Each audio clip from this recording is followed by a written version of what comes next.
And I'd like to do just a general, I mean, I've been doing this as we go along, but I'd like to do a general roll call now that we are recording.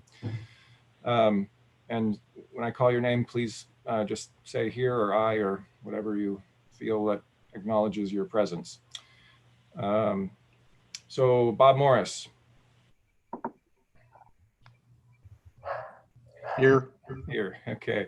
Kenneth Baldwin. Go. Jerry Cousins. Here. Carrie Otto. Here. Tara Jones. Good morning. Scott Russell. Here. Mike Dixon. Here. Jennifer Mata. Good morning. Chris Cole. Here. Larry Glass. Hello. Arnold Whitridge. Here. Welcome, Arnold. Diane Richards. Here. Hi, Diane. LeJean Heyman. Here. Tom Waltz. Yes. Brian Taylor. Good morning. Joseph and Susan Bauer. We're here. Nick Goulet.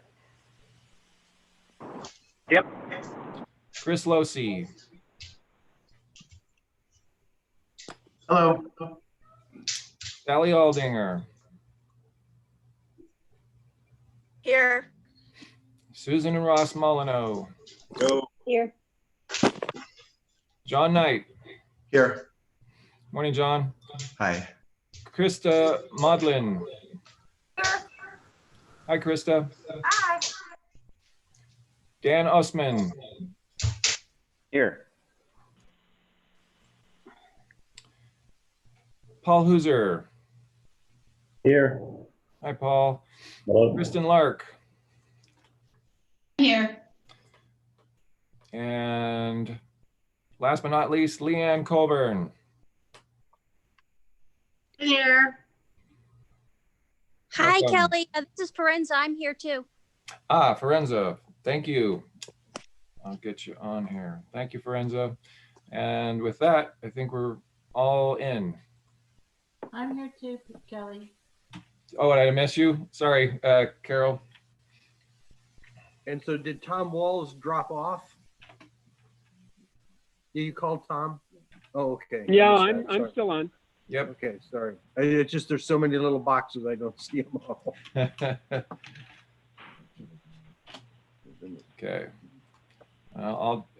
If you want to go ahead and take over, Pat, I'm Okay. gonna go ahead and sort of go around and get So and stuff together. I know people didn't get much of a chance to look at the collective memory from the October meeting, but if there are suggested changes to that, let us know. If it's really significant, let us know now. Otherwise, just kind of let us know to make changes in an email. And I want to say how excellent they are, especially in this kind of meeting, that you detail them so well. It really helps us to make this worthwhile. Good. Great, thank you. How about additions to the agenda, time-sensitive items? There's one that I have. Susan Bauer let us know that Tim Saxon would be available at 10:30 to give us just a quick update on Trespass Grow kind of issues. How about anything else? Yes, I think that we need to discuss the pilot project in light of what Chris Losi told us at the last meeting. Seems like there isn't going to be much fuels reduction done on the Shasta Trinity, so we need to discuss that and figure out a strategy of going forward. Okay. Try to, okay. How about anything else? It's not time sensitive, but I did want to give a brief update from the Recreation Committee on just one issue, which is the Miners Mill boat ramp. I'm sorry, Carol. I don't think many people heard that. Oh, so I wanted to give just one item update from the Recreation Committee, which was the Monersville Boat Ramp. Got it. Okay. Okay. Members of the public, people who are not active members of the collaborative, this is an opportunity to give us your quick thoughts on items. So is there anybody who would like to do that? No? Okay. So at the last meeting, it was just in October, so we talked about quite a bit of focus on kind of post-fire issues. So we'll kind of start there, and I kind of did my best and got help from Nick Gillette and Kelly on how to structure that. So I don't know who will take the lead on that. I think whether it's Six Rivers or Shasta T, but kind of take it away on kind of where you're at on an assessment of fire severity. Who's gonna take the lead on that? So this is Scott, and I tried, Kelly, to send you a large data file of the Ravage map, which is kind of the best product for looking at fire intensity related to the vegetation. We've got two products we use. One is a fire severity map looking at soil conditions, and the other one is the one that looks at vegetative intensity. I think it's too big of a file to get to you. I'm sorry, I'm not seeing it. Yeah, it's a huge file, of course.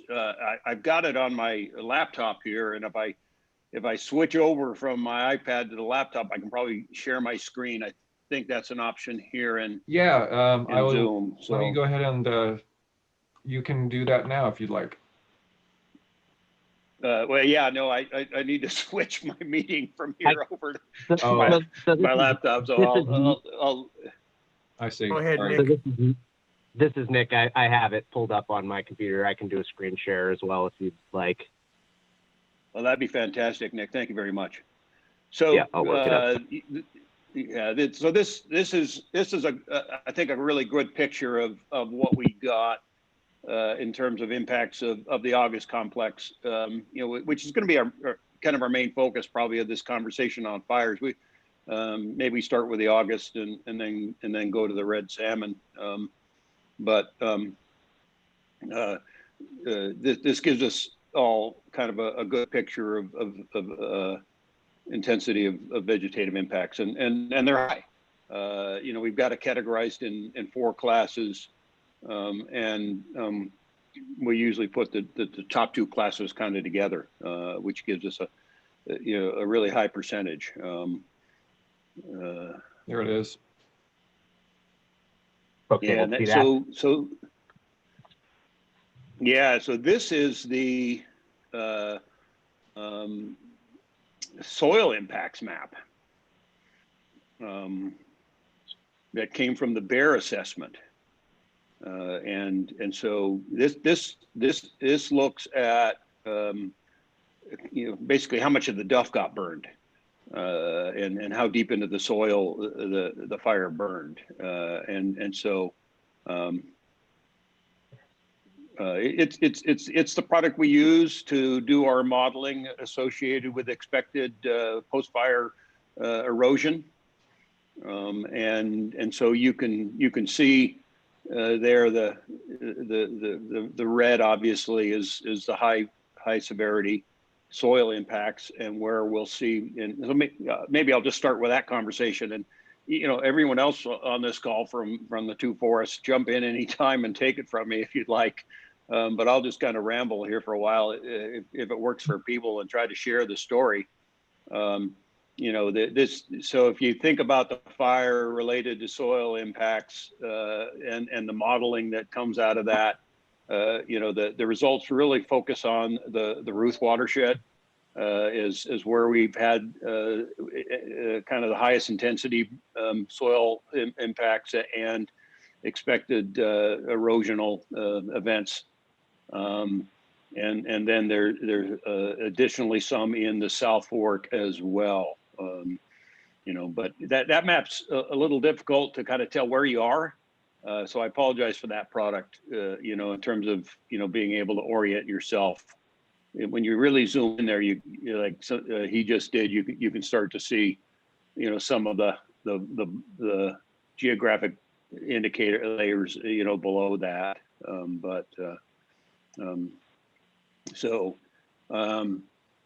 Given that, I'm gonna see if that file got sent to you.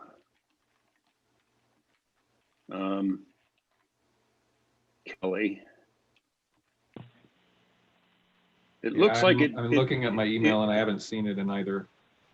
Yeah, it was taking, you know, 10 minutes to send from my computer, so it's like, wow, okay, that's not going to work. It looks like it did go. So why don't I go continue to talk and see if you get that and are able to bring that up. Okay. And so the ravage data is, again, like I said, an impact of vegetative intensity. There's more red on that map, obviously, so we're. I'll just describe where we're going with that. What we've done is we put together a team across the 3 forests that is looking at that data and identifying vegetative treatment needs and opportunities. So Tara Jones is leading that team with Lois Shoemaker as the deputy team lead. And so we're working across Mendocino, the 6 Rivers, and the Shasta Trinity to look at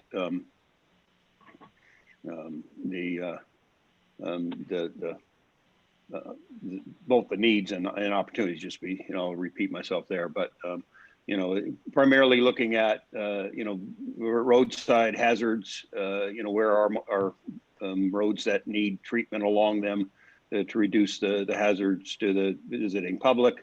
And then we're looking at the reforestation opportunities, and then we're also looking at the salvage opportunities. But we're trying to look at the salvage opportunities around that idea of where do we have fuel concentrations that are most concerning. We obviously, you know, we all know that reburn is you know, one of the things we want to try to avoid to the degree we can in terms of the higher severity impacts that come from a reburn in these landscapes. And so we'll be looking at that and approaches to salvage that may allow us to break up these landscapes and compartmentalize any kind of reburn that we might have. For us on the Shasta Trinity, obviously the South Fork is our major concern in terms of what it might be to have a large reburn event in that watershed and the impacts to the watershed that come from those higher intensity reburns. So. And then quite a bit of high severity in the vegetation, you know, over in the Ruth area, and maybe Kristen, you can talk about that if you want to. Sure, Scott. I'll take that as a segue. Let's see if I can get my camera turned on here. There I am. Yes, definitely high severity burn in the majority of the upper watershed. That was, you know, one of the first wind events, and then the second wind event came through and kind of finished us off through there. So we're working with the Humboldt Bay Municipal Water District, and I can talk about that later. But as part of this rapid assessment, my interest and Jeff Jones' interest and Ted's interest is those areas of opportunity like Scott mentioned, but also to include our historic oak woodlands that have suffered from a conifer encroachment that we now have a chance to restore.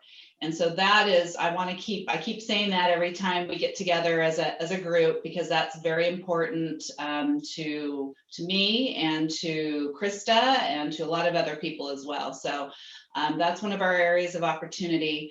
Another is the LSR. So we had a lot of LSR up there. We're adjacent to the wilderness areas, and that is another opportunity for us to do some restoration work and have reforestation.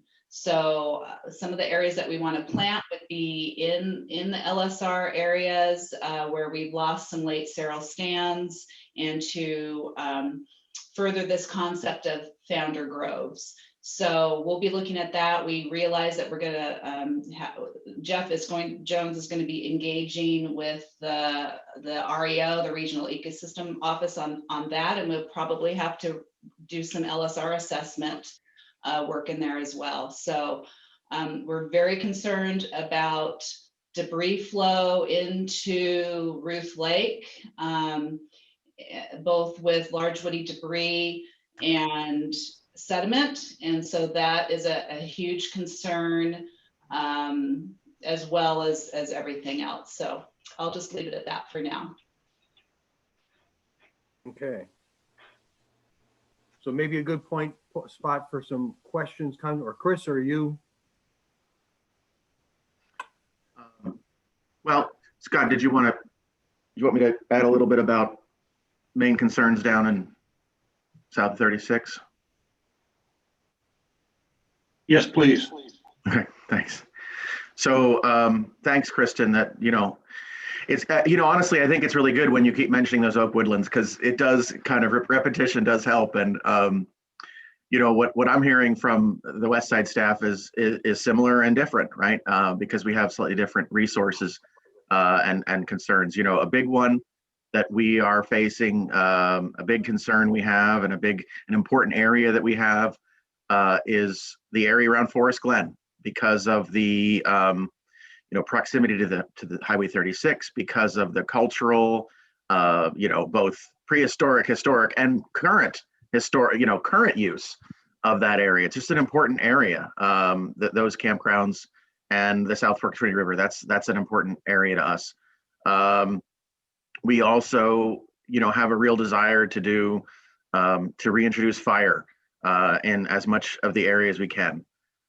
We also have an interest in, maintaining good linear features that can withstand fire in the future. The areas that we were able to stop the spread of the fire, those areas, those roads, the Rattlesnake Ridge, Rattlesnake Ridge, the 30 road, the 35 road, those are all important areas that we'd like to keep doing work on, to make sure we can continue to use those areas in the future to stop the spread. And then there are also just important areas inside the fire footprint.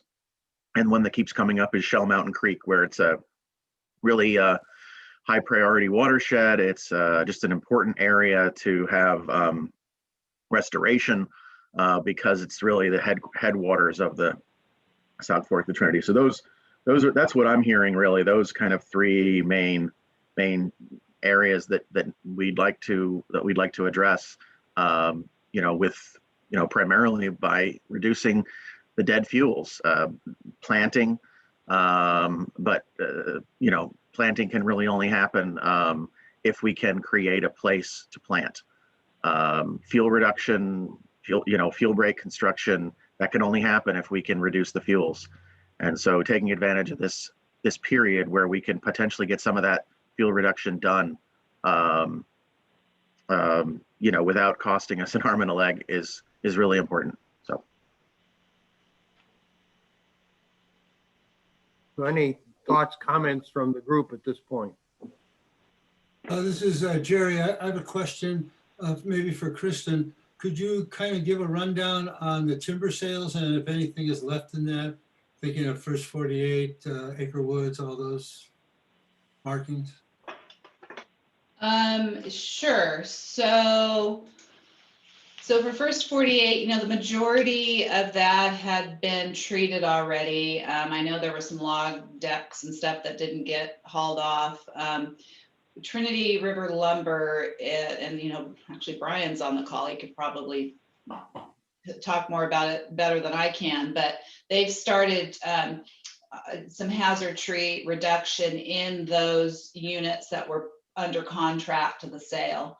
So that started, but I think the majority of that sale had already been treated. Do you want to jump in there, Brian, and make sure I said that right? Yeah. So everything, we started that project early on the 48 road. There's units that are not that haven't been harvested on the 48 road, but it had severity-wise was pretty low. The area that burned the hottest is on the Horse Mountain, the 23 road. And we only logged about the first couple hundred feet from the north side, working to the south on the South Fork Mountain Road.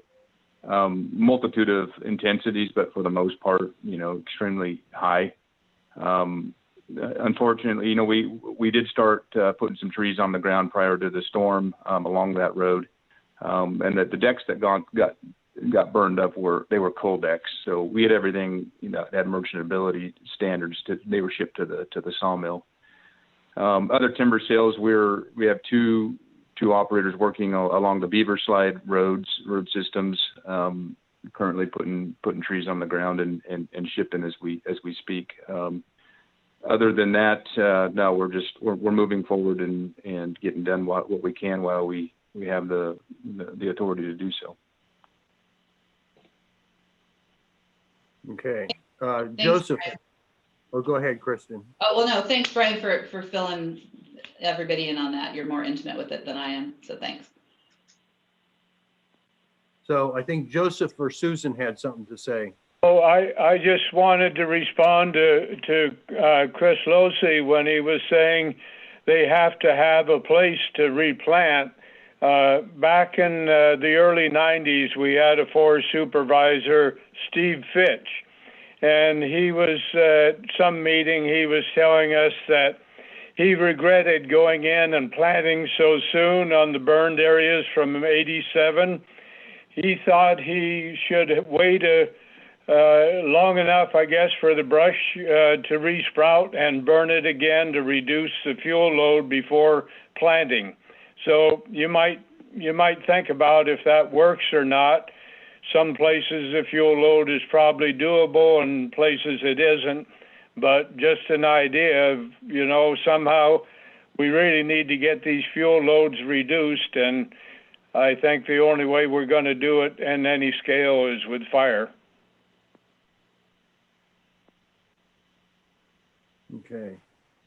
Okay, thank you, Joseph. So any Thanks, thoughts on Joseph. that? Yeah, no, thanks, Joseph. I think it's easy to say plant and it's easy to say site prep, but we definitely, it's not a one size fits all thing.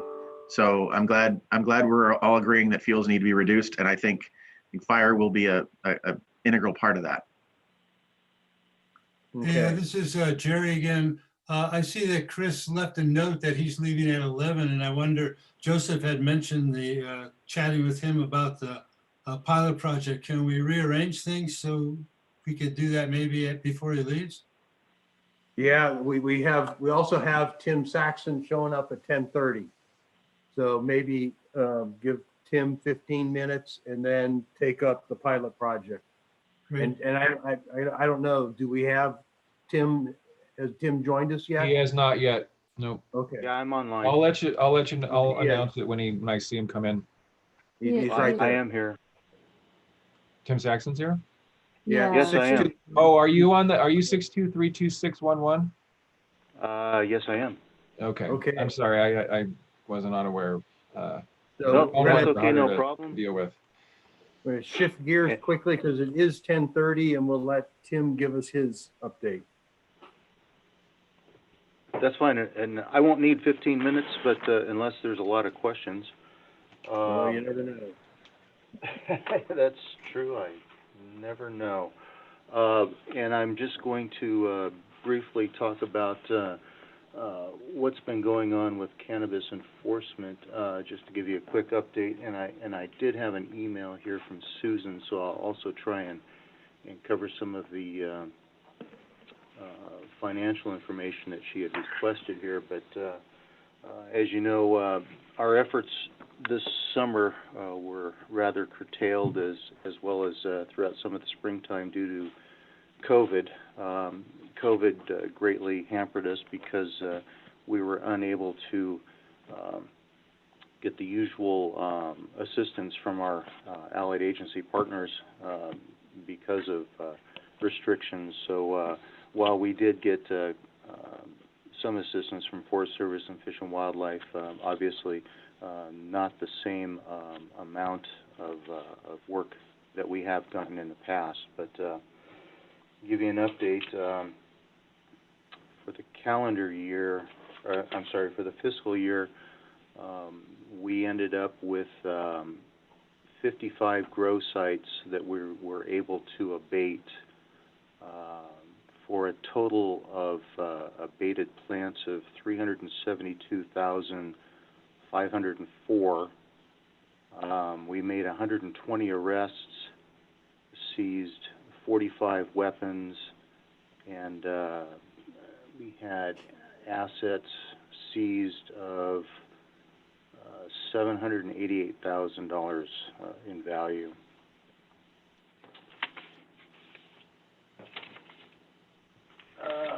A total, and these are not. This number here is not all just from cultivation sites, but we were able to seize currency from all of our drug-related efforts. Last fiscal year, we seized $484,000 in cash, and that's a result of Sheriff's Office, CHP car stops, Forest Service, and Fish and Wildlife. These are all the narcotics and cannabis-related stops that were made within Trinity County. So that was pretty significant. That doesn't mean that we're going to be able to actually get that on asset forfeiture. That's just what was seized. That has to go through the process, through the courts, and then even that amount is divided up amongst all the different agencies that participated. And that process can take anywhere from 1 to 3 years before those funds are finally turned up or disseminated. One of the issues that we've talked about in the past was Bowerman Ridge, and I would like to report out that unfortunately, again, due to COVID and to the fires this summer, I have not been able to corral all the necessary parties to get together and talk about that. That is on my list. That's number 1 on my list when I can get County Council and Planning Department to get together with me and go through that ordinance and actually sit down and work that out. But it is on my list, and I apologize that this summer I was not able to get to that. Susan wanted me to talk a little bit about fees and grants and whatnot, and how the Sheriff's Office spends money on cannabis eradication. Through our cannabis eradication program, or the federal money that we get, last fiscal year, 1920, we received about $100,000 through that grant, and we spent $95,000. That went to overtime and through to equipment and training and supplies. Our code enforcement program, that's a county program. That money comes in through the fees that licensed cultivators pay to the county. We had budgeted $780,000 for our program. We spent $498,000 last year. Of that money that we spent, $417,000 was for personnel expenses. That was for regular expenses, overtime, and salary and benefits, workers' comp, and that types of things, as well as communications, equipment, vehicles, things of that nature.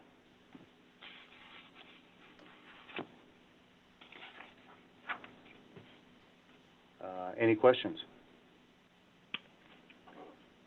Tim, this Carol. is Susan. I want to thank you for that excellent report, I feel. I think it's really helpful.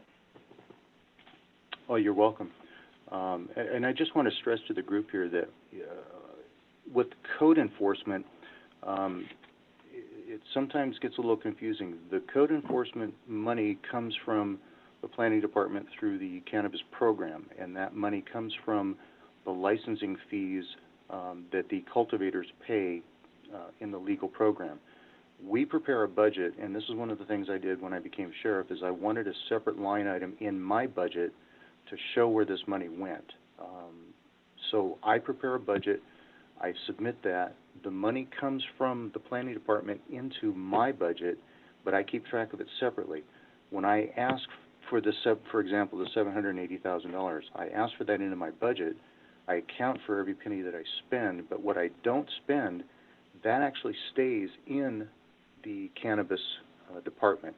I don't get to spend that money for anything else. I have to bill for this quarterly, and so whatever I don't spend stays over there. A lot of people have this misconception, and I'm not saying your group, I'm saying other groups have the misconception that, oh, you got $780,000, you only spent $498, what'd you spend the rest on? Well, I didn't. So I just want to make sure your group understands that to help dispel some of that misconception. I don't spend any of that extra money. I don't get it. So. Okay, Carol Fall has a question or comment.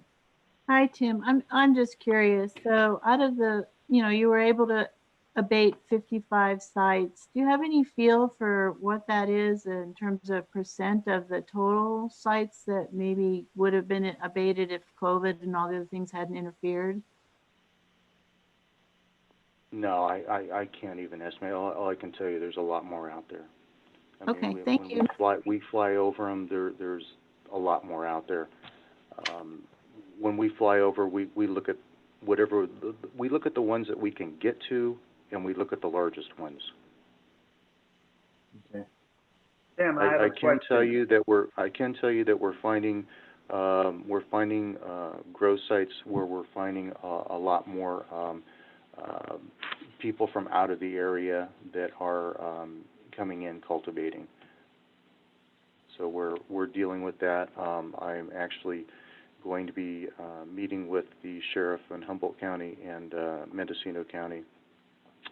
We're planning a meeting next month and coming up with some plans on how we can possibly form if you will, a Emerald Triangle task force on how we can address some of these issues. Good. Kenneth. Yeah, Tim, I've got a question. Did the half-cent sales tax pass? Yeah. It did not. No. Sorry about that. I have a question for Tim. This is John Knight. Tim, what effect do you think it'll have on the black market illegal grows when the county gets its EIR through the review process? You know, John, that's I really don't know. That can go either way, to be honest with you.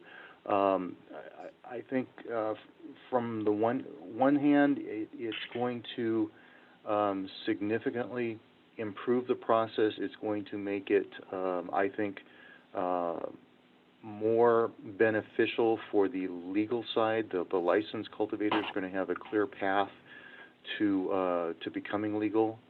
But on the other hand, I think we're always going to have a black market side. And it's just going to be more incumbent upon law enforcement to take a stronger approach. Thank you. Okay. Any other questions for Tim? If not, Tim, thank you very much. I know how busy you are. Thanks for joining us. So, yeah, Pat, if chance to jump in here real quick, and not a question, but just a thank you to Tim for, the continued interagency work on this topic. And then also a big thanks for your working with us, through the fires this year. Man, we put a lot of pressure on you and your staff and with what was happening on those fires. And but really appreciated, everything you did to assist and conduct the evacuations and all that were needed. So great working with you, and just wanted to recognize your fabulous work this year. Thank you. Oh, you bet you, and you're welcome. And I've got an excellent staff, and I tell you, this was great interagency cooperation on this particular incident. This was huge. I mean, basically the bottom third of our county and the top part of our county at the same time was on fire, and we had to split our resources. My personnel, I mean, my people were really tired, working 6-7 days straight, but it was good. I appreciate a lot of people in our county who were putting up with a lot of things, and it could have been a lot worse. Thank goodness it wasn't. So I appreciate everything that you folks had done too, because you were very supportive of what we were doing, and I appreciate that. Great. Thank you, Scott. Thank you, Tim. So while we still have Chris Losi on the meeting, let's shift over to Joseph's request for an update on the pilot project. Well, before Chris jumps in and tells us that, not much has happened, I'm concerned what he told us last time about these movable owl cores. And, if that's going to be the standard we have to design fuels work to, I don't think there's going to be much fuels work done on the Shasta Trinity. And, we've been to the field many times, sometimes with Fish and Wildlife Service, and I don't know that there's much sense in having them come to or attend a collaborative meeting. I don't know that any of them are on today. I didn't hear they were. But I think it's time for Scott to take this to a little higher level and explain to whoever needs to guide this agency that this concept of movable owl cores means that we really can't do roadside fuel breaks, and probably not even thin plantations because of the adjacent owl habitat. So somehow I think we're stuck on dead center unless we can find some agreement between the Forest Service and Fish and Wildlife how to do fuels work. I mean, really our goal initially was to do 1,000 miles of shaded fuel breaks and thin all the plantations we encountered along the way. I mean, we haven't really got started on it yet, but I don't think that can happen if the movable owl cores are going to be the standard. So, Scott, we're going to pitch this in your court and see if you can't do something about getting us some relief so we can go out and manage a small percentage of the forest along the roads and ridges, leave the majority of it untouched for the owls, but we can't do it to the way they're going to write the rules presently. So I hope you can do something with it. Yeah, so thanks for that introduction, and I'll let Chris jump in here after I take a shot at it, related to the overall project. And we all know that this is been a problem for years in terms of us not getting this project done. And where I want to start is Chris has done a fantastic job stepping in as the new ranger there and moving this project and focusing on that. So we're in a much better spot because of his efforts. But so that summary of the owl is something that has kind of been in place and something we've been able to work through. But I would characterize it as something that we recognize and have actually moved on. And so what we've done is we've worked with the Fish and Wildlife Service office, and they have identified a small amount of high value owl habitat in nesting and roosting habitat that we're going to agree to treat with our high value wildlife prescription. And so by doing that, we're going to be in a place where regardless of whether the owls move or not, the project will not have to be modified. You know, you can understand the complications of you know, owls moving and them being in a new place and us having to modify contracts and you know, the reconsult and the challenges that takes. And so I would tell you that the relationship with Fish and Wildlife Service is really good in terms of us looking for solutions to some of the things that have been a problem in the past. You know, we've worked through that agreement on pilot. We've got those areas identified. Our biologists are finishing up the language related to that agreement. And so we're going to be in a place on pilot where we can get consultation completed. And if the owls move, it won't affect the project. So I think we're in a great spot there. You know, I think you know, that it's, you know, that identification of what's been the problem in the past, what's not working, you know, how do we work together to figure out an answer? I think this has been a great example of working with Fish and Wildlife Service on that. I would tell you that, you know, we're all, you know, frustrated with how long this stuff takes. Fire season really took the wind out of our sails in terms of the work we were doing with Fish and Wildlife Service, you know, around this topic. And then like a lot of that was around my time and ability to focus and have those conversations. So again, apologize for the complexity of our lives and things that distracted me, but I think we've ended up in a really good place on pilot. We're using this as a test of how we move forward in the future and see how this works. But we do feel good about being in a place where the project is not going to need to be modified should owls move. So I think with that, maybe, you know, Chris, jump in with any other kind of updates on that project in general and our ability to finally get that one over the finish line. Thanks, Scott. Yeah, no, thanks, Scott. You know, I think that maybe when I spoke about what we were doing in the last meeting, I may have spoken too fast or even misspoken. I'm not sure. But what I was trying to say, and I'm glad, Joseph, that you understand the problem as we see it, which is that we felt that the ask being made by Fish and Wildlife Service, given that some treatments depend on owl cores, where the owls are, that they were asking us to modify our treatments based on where the owls are in a given year. And so that given that it's going to take many years to complete the project, every year, if an owl moves, we would have to modify the project. And that's what you understood. And that's what I understood. But what I may not have made clear is that we had worked to a resolution on that. So the team and I recognized as a group that this was a real problem. And so I spoke with Scott, and Scott went back to Fish and Wildlife Service, just like you said, and we worked out a deal where basically we would treat a few more areas with the reduced treatment automatically. But as a result, we wouldn't have to modify the treatment in the future. And we believed through the team that those additional 50 or so acres of that reduced treatment was doable, still made the project viable, both economical, ecological, and from a fuels perspective.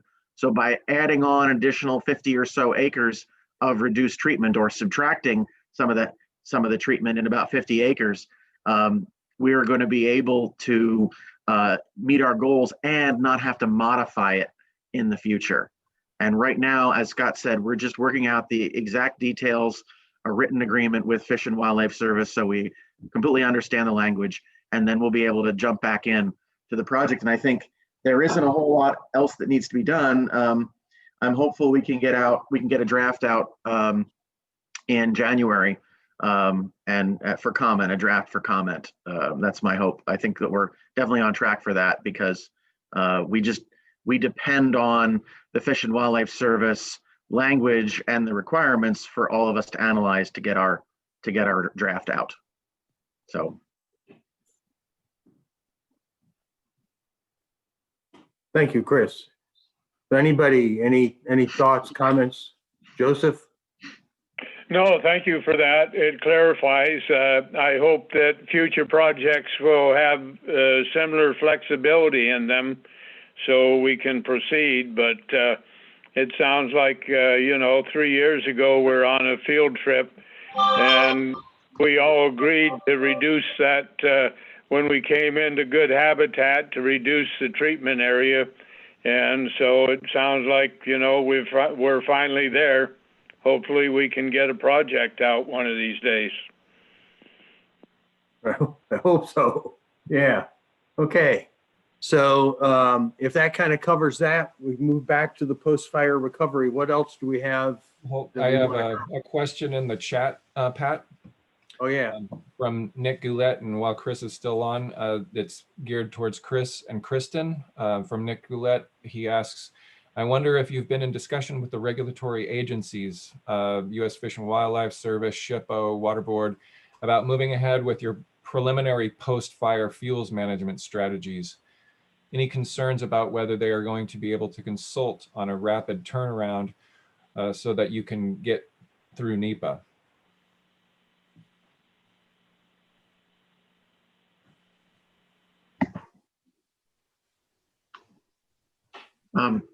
I could start. I don't know a huge amount on this because right now we've got this 3-forest team working on, working on assessment. But I know that they are working on working with the regulatory agencies. For example, I know that when it comes to the water board has the ability to exempt post-fire salvage projects from all the requirements of the waiver. That doesn't mean that we still want to do the work, but it would, if we can get the water board to work with us on an exemption, we could do that work in a more flexible manner. We still want to reduce the sediment, and we believe we can reduce the sediment, but having to go through a consultation process understandably adds time and process to the environmental analysis. Similarly, I just heard that there is a strategy put forth by Matt Padilla to reduce heritage surveys, recognizing that, as he put it, I don't want anyone to get hit by a falling tree looking at cans.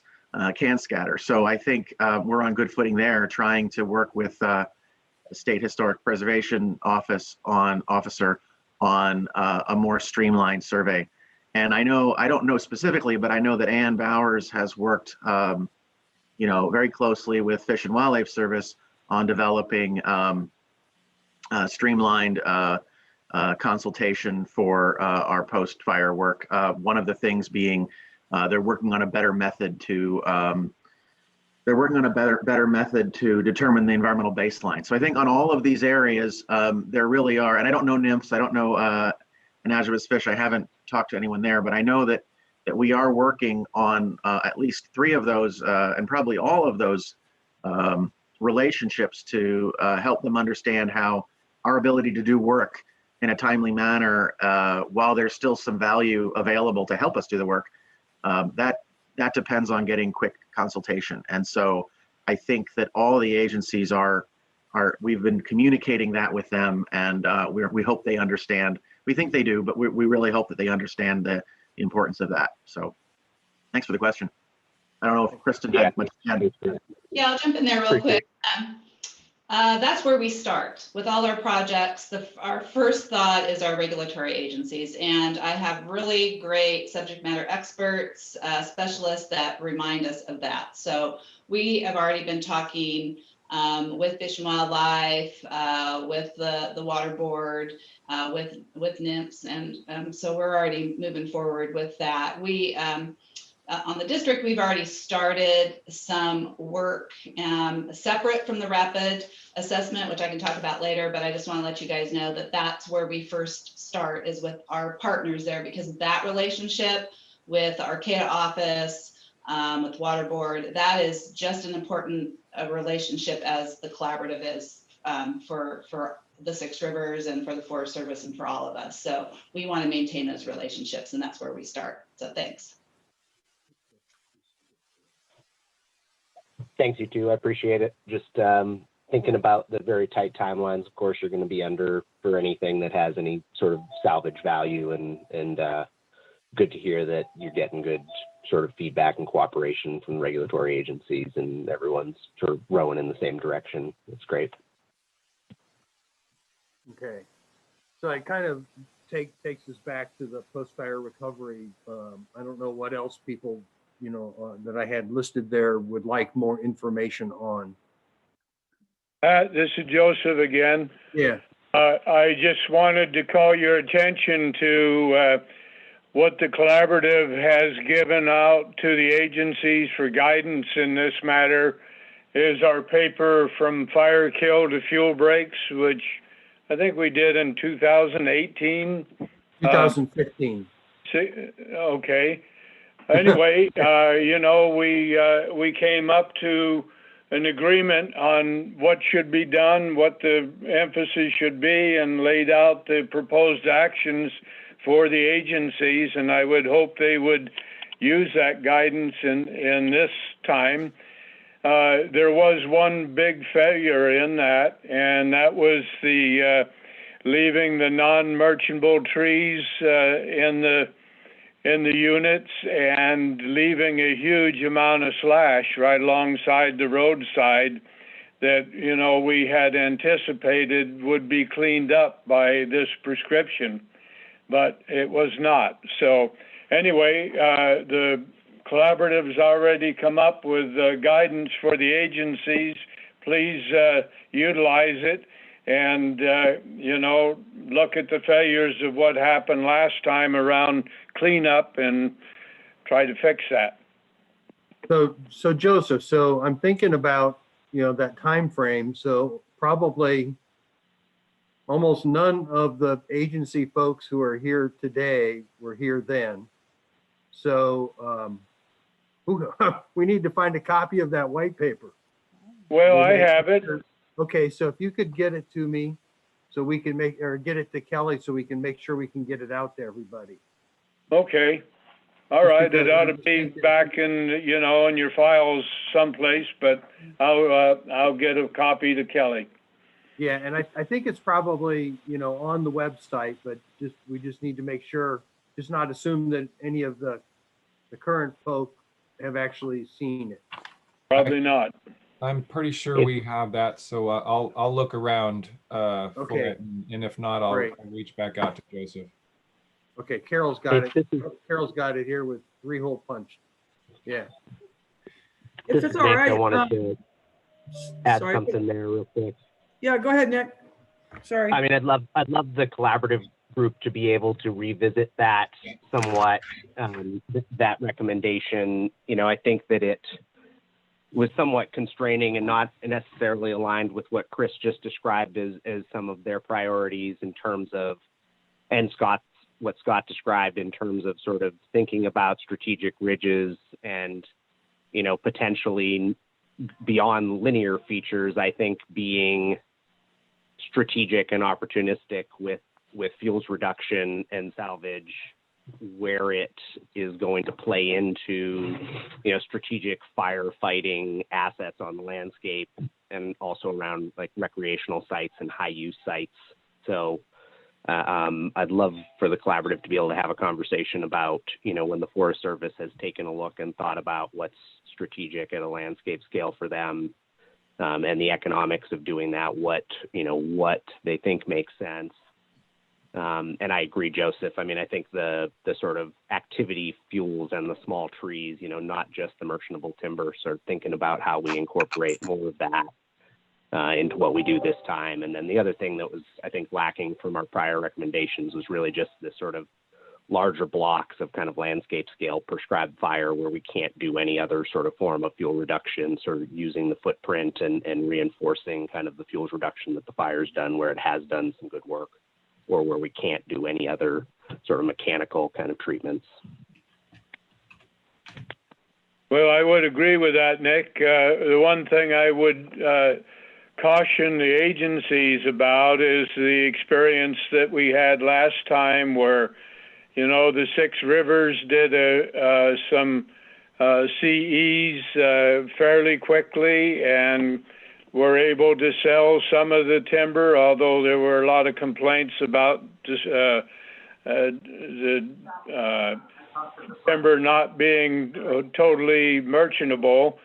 But on the Shasta Trinity, you know, they took a different approach to do that larger landscape scale salvage and spent a couple $1 million on an EIS that failed to produce any buyers to buy anything. So, you know, let's limit this to where some projects can get done rather than, you know, pie in the sky that you don't have the planning resources to ever implement. Here, here. Yeah, I do recall that being a big issue was the decision to go with an EIS because of the size of the project, or that's my recollection anyway. Correct. Okay. So what else? Go ahead. Yeah, if it's all right, can I jump in here for just a second? Sure. Okay. So as Scott said, right now I'm the team leader for the rapid assessment team. And gosh, I really appreciate the dialogue today because you know, one of the number one things we want to do is engage with you folks and other groups and hear, you know, what do you think should happen on this landscape, and not tell you what our plan is per se, but wanted to hear what you had to say. So I want to start off by saying thank you because it's really important to the team that we can convey your thoughts and your ideas to the forest supervisors as we pick kind of a pathway. So you touched on a lot of the issues. I mean, we have the ability to potentially put in strategic fuel breaks, you know, use the fire footprint to our advantage to have a more resilient national forest when we're done, and to protect communities, and not only to protect communities, but to protect critical habitat. We keep losing critical habitat, you know, in these fires. The Mendocino, a good example, the ranch fire, they lost 15,000 acres of critical habitat on the ranch fire in 2018, and that doesn't even factor in this August footprint. So we really want to look at some of those things. We want to look at roads that are critical to the public, roads that are critical to the tribes, roads that provide critical access for firefighting. Those are all, you know, not every road is created equal. There's hundreds of miles of roads in this fire footprint that we need to take a look at and prioritize. So I do want to let you know the rapid assessment. Chris mentioned it. We have an archaeologist on the team. He's been in contact with SHPO. We have a wildlife biologist on the team. They've been talking with Fish and Wildlife Service. We've got a fisheries person on the team. We're trying to make all those contacts up front and really kind of get everything front loaded, and then present the forest supervisors with a variety of options and pathways that will lead to the highest likelihood of success, and success being roads that are safe for the public, fuel breaks that can protect communities and habitat, and having all those people take a look at the footprint up front, we think is really going to position us to move more quickly in the back. So this rapid assessment team is kind of a result of our lessons learned, at least on the Shasta Trinity side, following the EIS effort. So we're trying, we learned our lesson there, and we're kind of trying a different avenue that will lay everything out up front and find the smoothest path forward to success. But you folks are key to that as well. So I have some good notes I really appreciate. I'm looking forward to getting my hands on that paper that you discussed from 2015, because I have not seen that yet. So looking forward to that as well. So thank you so much. I appreciate it. So would it be useful to for you to get together, Tara, with the fuel break work group at some point? Yes, and I have spoken to Jerry, and I've also spoken Cousins, and I've also spoken with you know, the forest supervisor and LeJean, and we do want to get out and meet. And I'm kind of getting all my ducks in a row now. I can talk and show you, you know, what acres, how many acres we lost in critical habitat, which, you know, and have some stuff to look at out in the woods. But yes, that would be very beneficial. I'd appreciate it. So Yeah, Nick this and is Jerry. Joseph. This is Jerry. The original Fuel Break Work Group has made ourselves available for a field trip, and I did talk with Tara, and then LaJean followed up, but I've not heard anything back from that, so we're still waiting to see if calendars allow and weather allows for a field trip, possibly up on South Fork. Okay. So Nick and then Joseph. Sorry. Oh, I don't have anything now. Okay, so Nick. Just going to say that I'd appreciate if the full forestry work group would be invited to participate in field tours or conversations regarding this. Okay, sounds like a good plan. And then Kristen wanted to kind of fill us in on the Six River side of the same discussion. Yeah, I thought this would be a good place. I'll try to keep it short. So the Mad River District, Six Rivers, we're moving forward with some implementation right now. So the first effort you heard about already, which is the hazard tree reduction in the first 48 and the Beaver Slide units that we're under contract, and Trinity River Lumber is working on those. So that's going on right now. Another effort that's going on that I mentioned a little bit earlier was with the Humboldt Bay Municipal Water District and their partnership with NCRS to do treatments around the lake. And so engaging them with the rapid assessment is part of it. The other part is hazard tree reduction on Forest Service along those leased properties. So I'm working with Lands and one of my foresters to identify dead trees that burned in the fire that meet the R5 guidelines, that have a target that we'll be able to put on the ground and dispose of the material using the free use firewood permit. We're going to, free use firewood permits, we're going through the end of the year. We're looking at that again. I expressed to staff that I would like to keep the free use firewood permit going through the foreseeable future and not change that in January to a paid permit. So we still are putting those in TIM. We still are tracking them. We get that data. We get that volume credit. We just don't have the added burden of having to handle money. And so I think that's a win-win. So that's the other project that we'll be doing. And that's not just with Humboldt Bay, it's also with the other private landowners. As they approach us, we'll take that same task with them as well, wherever they are. So far, it's been like 3 or 4 of them around the lake that have approached me. So there's that. The other thing we're doing right now is we are preparing for a SIR for Beaver Slide for the 800 acres that were part of the contract. I'm sorry, what are you preparing for?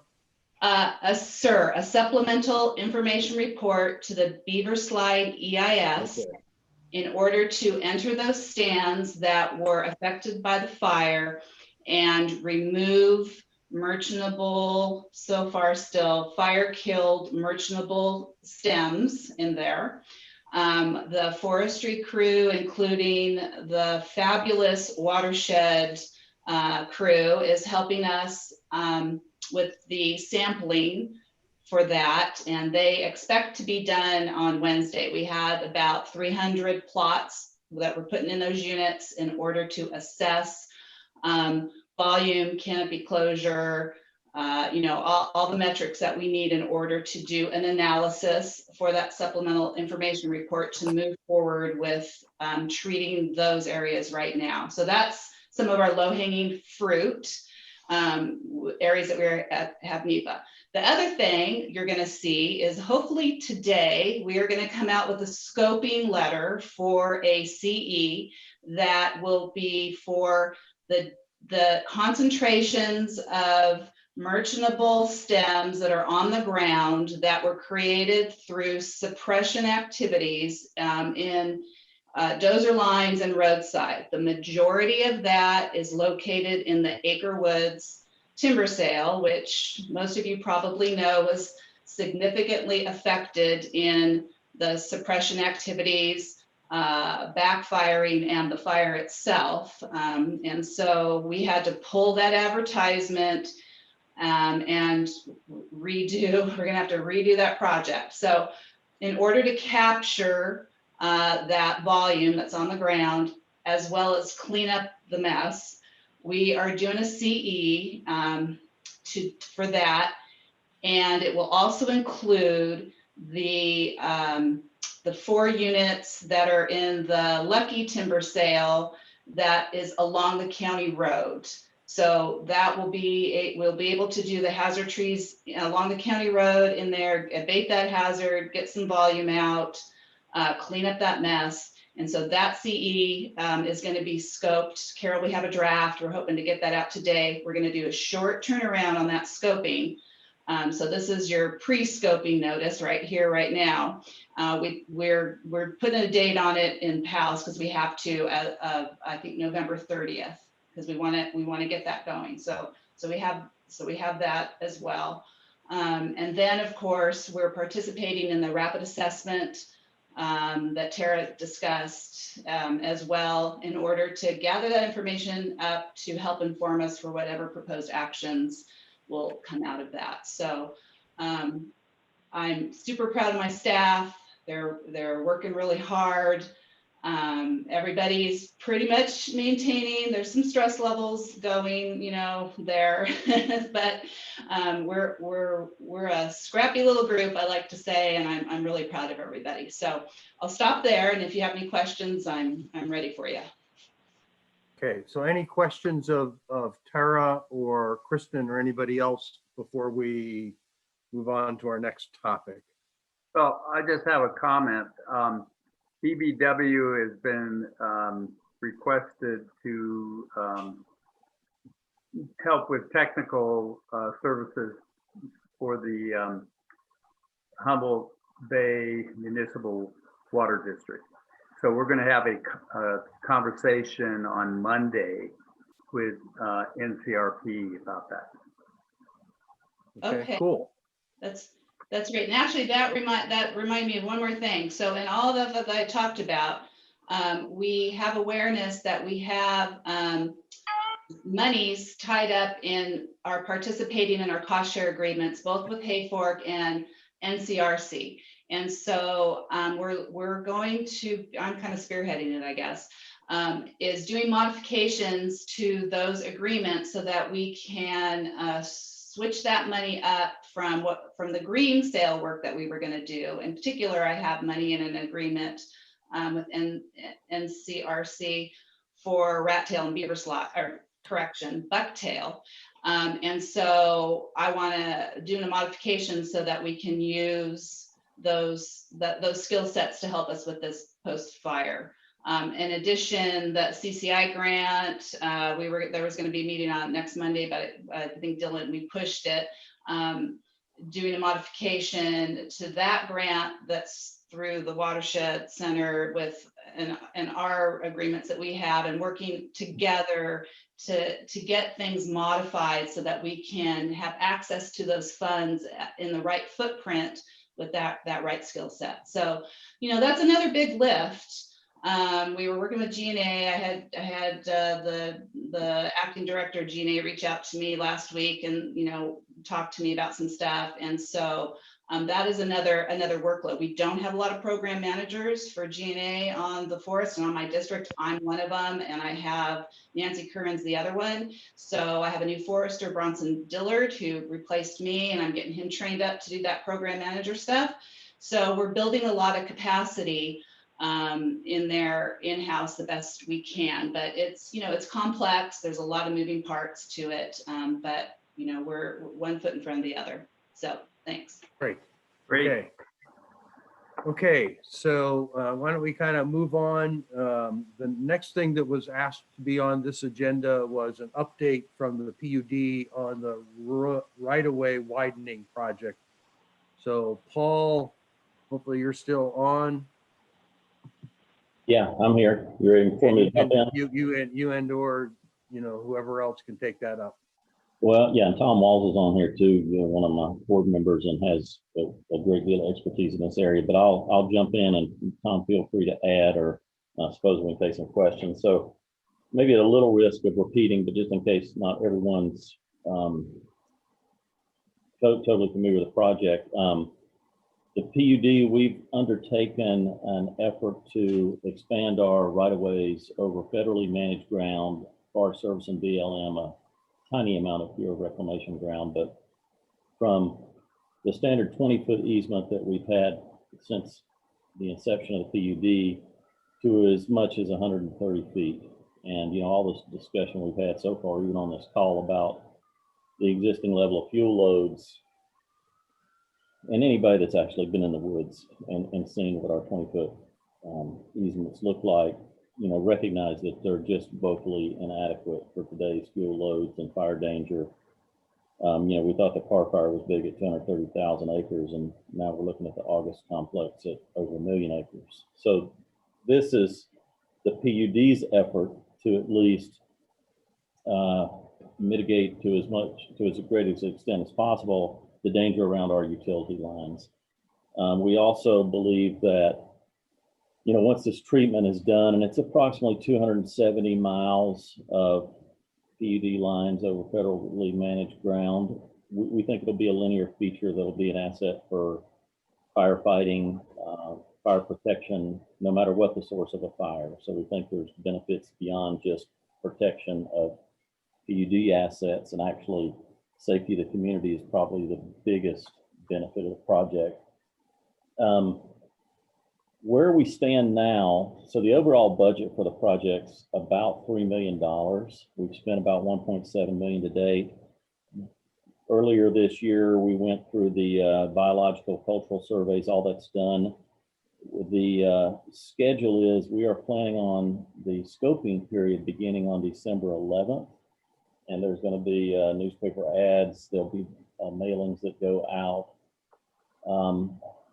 Because of, you know, starting, you know, somewhat before Christmas, we've extended the scoping period and for an additional 20 days. So we'll have a 50-day scoping period instead of 30, which will have it ending on January 29th. We're also going to do a supplemental mailing on January 4th.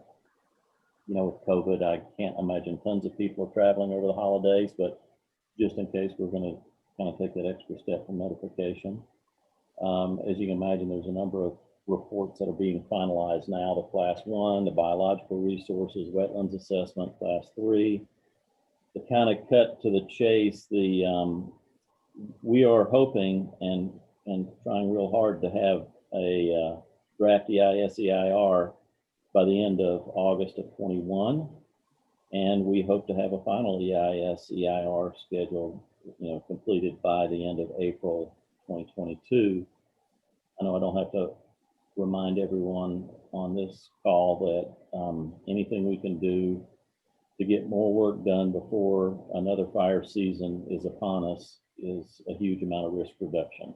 You know, the alternative to this project is another car fire or August complex or something similar. So I guess I'll leave it at that. Tom, I don't know if you want to add anything. I believe that Okay. Tom has hopped off the call. Oh, okay. I think he said that he had an appointment that he had to leave for at 11.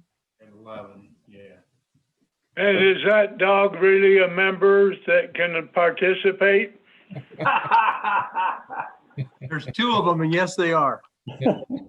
What about Scott the Russell. squirrel on the deck? But it was all the fault of the squirrel who's not a member. So Yeah, I just great to hear from tag on a little bit there with Paul's summary and great summary, Paul. And you know, I think this is exactly right.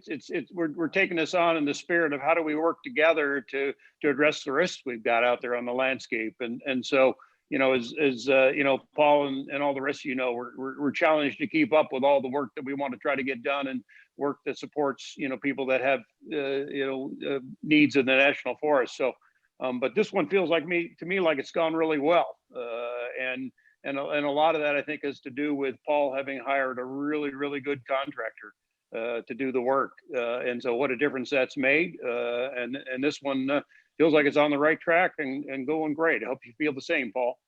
I do, Scott. You remind me, I'd be remiss if I didn't mention that your staff, your support and your staff support has been incredible through a really challenging fire season.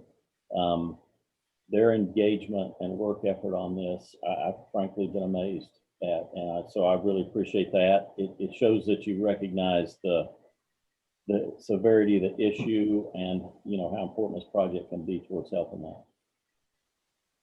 Okay, so how about questions, comments from folks? I have one for Paul. Paul, this is John Knight. How can we help you get this moving forward? What would you like to see from the collaborative? Well, if the collaborative wanted to provide comments supporting the project during the scoping period, I think that would be helpful. Hi, Paul. This is Carol. I have a question. Just so I'm sure this will come out in the scoping. How do you envision? What do you envision doing within this right of way? I mean, are you thinking a shaded fuel break, similar to what the pilot project's talking about, that would, you know, reduce fire danger, or are you thinking like a clear cut or something that would also help with the trees that fall on the line due to snow and stuff? So just what do you envision doing within the right of way? So what I envision, the prescription would vary. It would be specific to the circumstances in the area you're in. But I personally like to envision the removal of trees that if they fell could hit the line. I think in a lot of areas that could look like shaded fuel breaks. Another thing I'd add that we're doing while, you know, we call it 130-foot easement, and it is, we've also designed it so that we have the flexibility to adjust where the power line sits within that easement. You know, in Trinity County, everyone knows we got really steep terrain.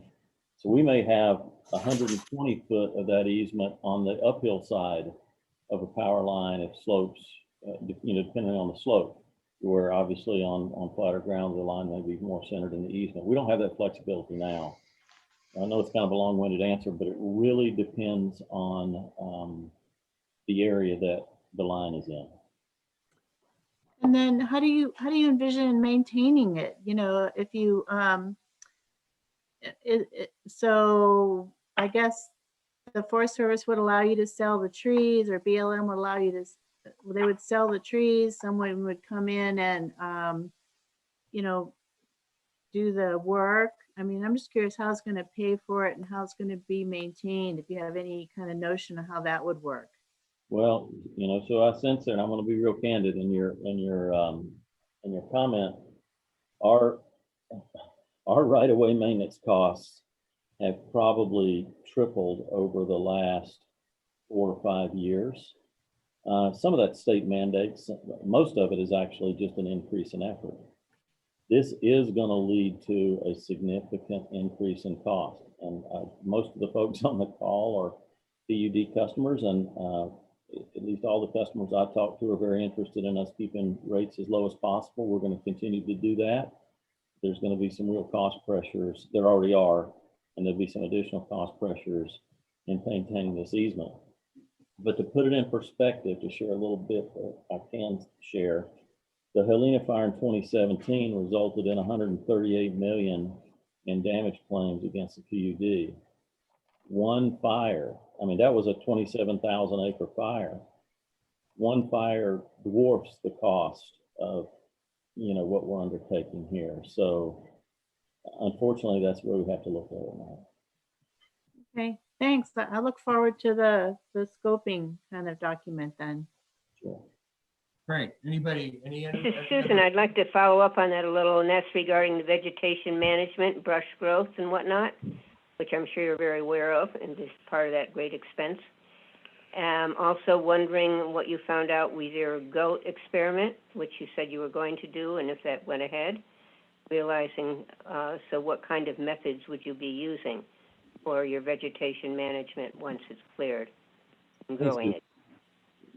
Hey, Susan, I appreciate the question. Yeah, so we did undertake a goat experiment. I wish I could report more success. The individual that we contracted with for goats, well, I'll say he made a major effort.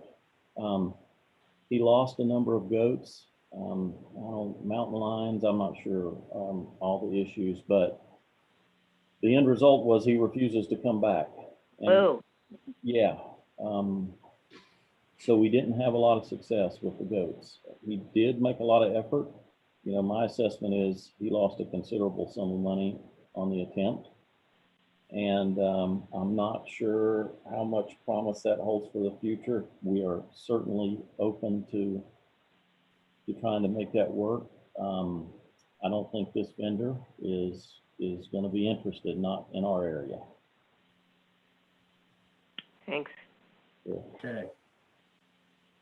Anybody else, any other questions, comments?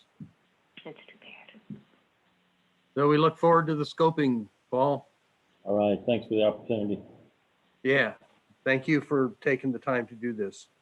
So kind of moving down, we had other updates, kind of quick things that we wanted to try to cover.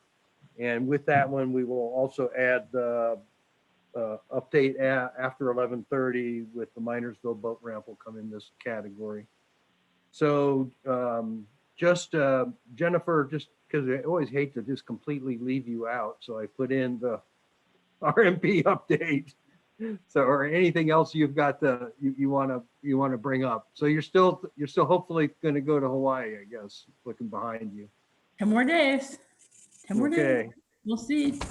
Got all the COVID tests sitting on the counter to take a week from today. We'll see how it goes. Okay. Probably safer on Maui than anywhere else right now.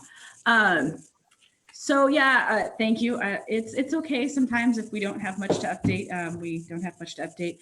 We have been out burning on the Redding Indian Creek project all week, just doing pile burning. So we should, I think, hopefully wrap up Unit 7 with all the piles. Their goal was to get that done today, but they've had a very productive day or week of burning out on site. And then, yeah, as far as the RMP goes, we are still working towards hopefully restarting the RMP. We do have a contractor on board who's helping us update all of the data and the documents from before. And our goal is to get letters out to cooperating agencies, partners sometime right around the first of the year, just to let them know that we are going to try to start back up, and that we'll be looking for information from people if they have any data they want to provide as we start to update our products. So we don't have an official, we're still waiting to give an update to our state director, and we don't have a date on when we would publish a notice of intent and kind of, go the more formal side, but we are starting a lot of the pre-work before that notice of intent to try to get ready to go. Cool. Okay. It for BLM, short and sweet. Okay. Any questions for Jennifer?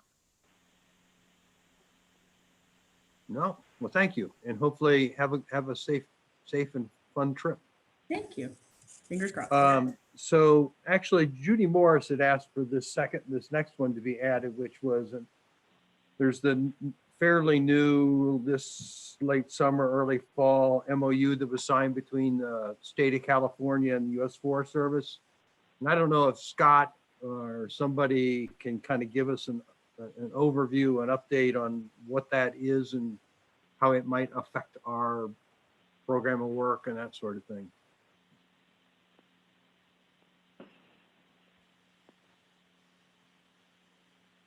No? So I guess not. Okay. And then there was also last time the comment had come up, because of the August fire, August complex, there was a question about how well the local resource advisors kind of effort that we have in Trinity County worked during the August complex, probably much less so with the red salmon. So I don't know if anybody from the Forest Service involved in that fire suppression could talk to that. Maybe Kristen? Yes. Actually, this is one of the things I am the most proud of the resource advising that we got done with the Hay Fork Watershed Center. So Dylan Sheedy's the forestry crew, and there were others too, Josh Smith and Tom Evans. We got on since they had their prescribed burning background and all the training that they had done, we were able to pick them up as AD at first as firefighter twos. So we were able to get them in actually as the watershed type 2 short crew, and got those guys out doing, suppression and fighting fire. And so then after they were done with that, then we went back to Dave Markin at the Six Rivers and got their red cards reissued to put Reef and Reed on their red cards, and then got them out doing resource advising for us. So I think it was the coolest thing, and I think we should like write up a little story about it. I'm one of the things I'm really most proud of. And now the guys, we have them back, and we've segued them into the rapid assessment and all those other efforts that I talked about.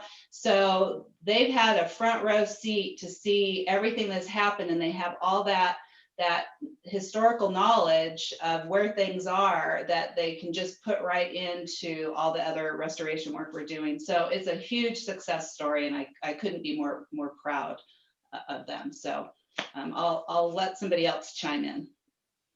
Okay, anybody else? So I'd just like to give a shout out to Kristen Lark for putting me in touch with the Alaska crew when they were running the fire, to be able to give them local knowledge about where the obvious containment points would be for the fire. And they actually listened, and I think made a huge difference in my portion of the August complex. So thanks again, Kristen Lark. Larry, that's sweet. Go ahead. And yeah, I appreciate that. It was helpful for me too, because you, I guess you were a resource advisor really in that sense too, because you, or a PIO and a liaison officer, because you worked with your folks on your road, and you helped that as well. So truly a great relationship there. And thank you for that. It's another success story. So just, for the Forest Service folks, after the 2008 fires, we did have a group of people listed as local resource advisors that were, people like retired Forest Service, volunteer fire departments, to provide that local knowledge. So it wouldn't have been someone like the Watershed Center necessarily. It's just people that know the local area, like Larry Glass. That list, I think, has dwindled. I think it would behoove us to recreate that list and provide that to Shasta, Trinity, and Six Rivers, so that there are other people like Larry, that have that local knowledge. We just need to have it updated and get that going again. And I think that was done in part through the Trinity County Fire Chiefs Association. Right.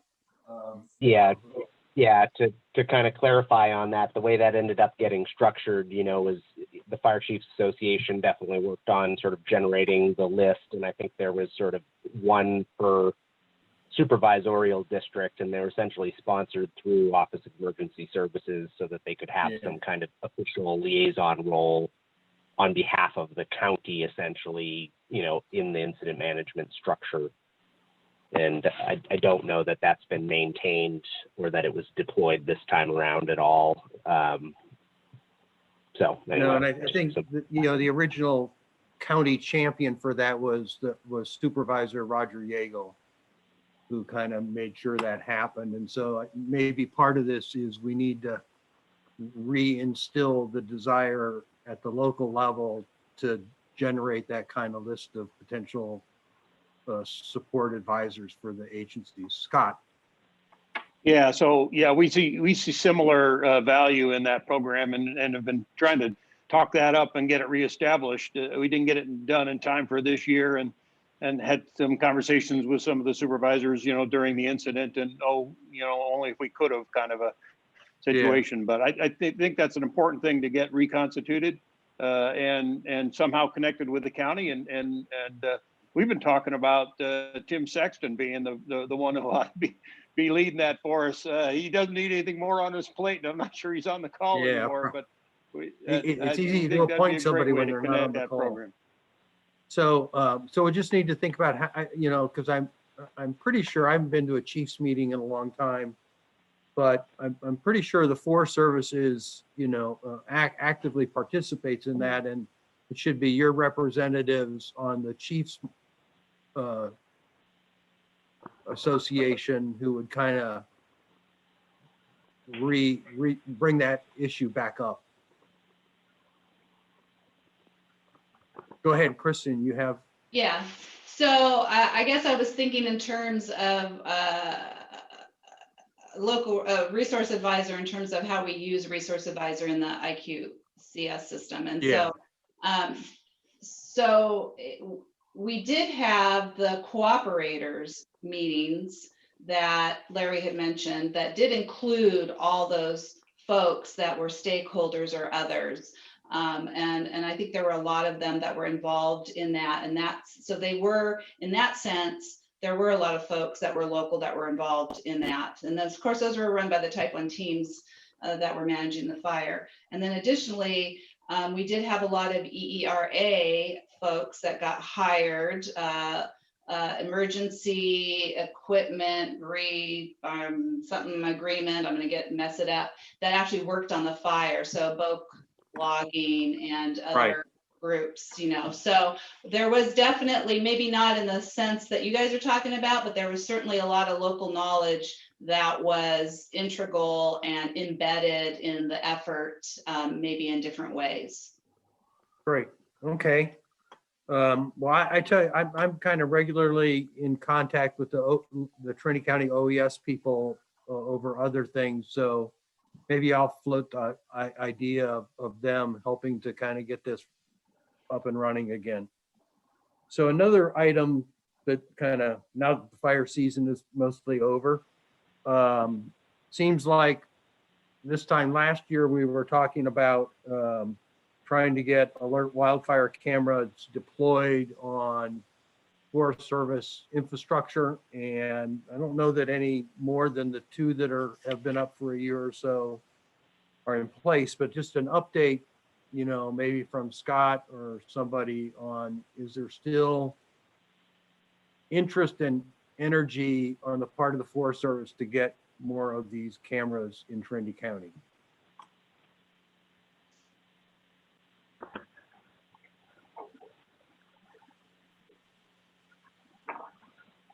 Anybody?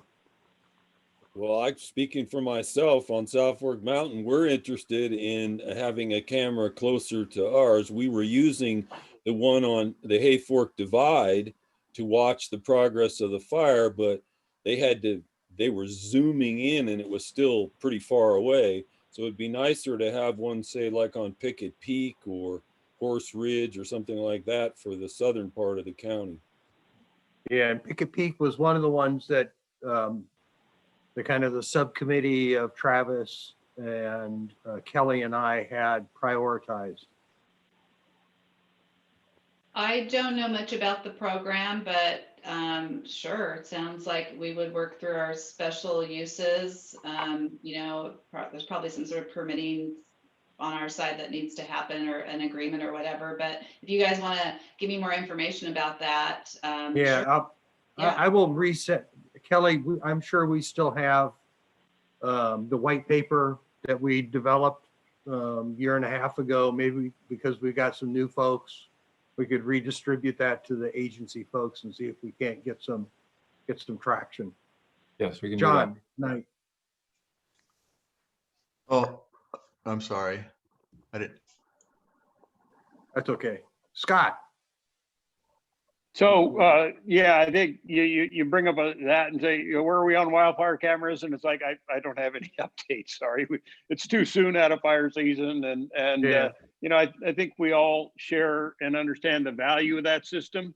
And you know, like I think Larry was talking there about being able to watch fires, and you know that we need to continue to make progress on that. But I don't have an update. You know, we're trying to look at a wide network there, and well, now's the time we pick it up and start working on it. I think so. Yeah. Okay. Here's another one that there's probably not really a lot of to update on, especially considering where we're at in change of administrations and all, but any kind of update on the RAC appointments?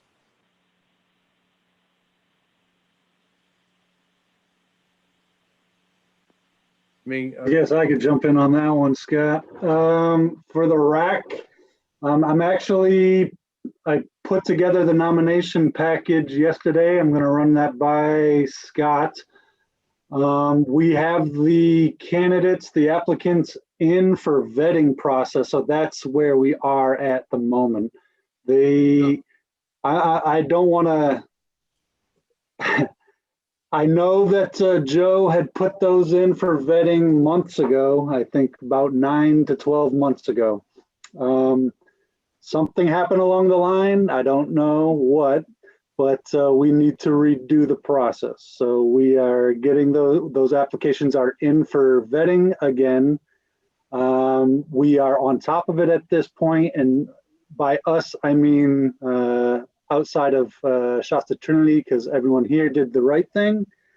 But the Washington office is now looking at it. So once those are vetted, we have our nomination package in place. We'll be able to send that up to to get approved. So I am guessing that we're about 6 months away from having a seated RAC. And sometime between now and then, we will talk about making a public announcement for getting project proposals. So, but that's where we are with the nomination and the vetting process. So the package, the last I heard from Joe and John Driscoll from Congressman Huffman's office was that the packages were in the Washington office at a undersecretary kind of level being reviewed. So that has been bounced back. Bounced back in the sense that they were vetted. They were waiting to be the nomination. Again, Joe did do everything right. He had everything lined up.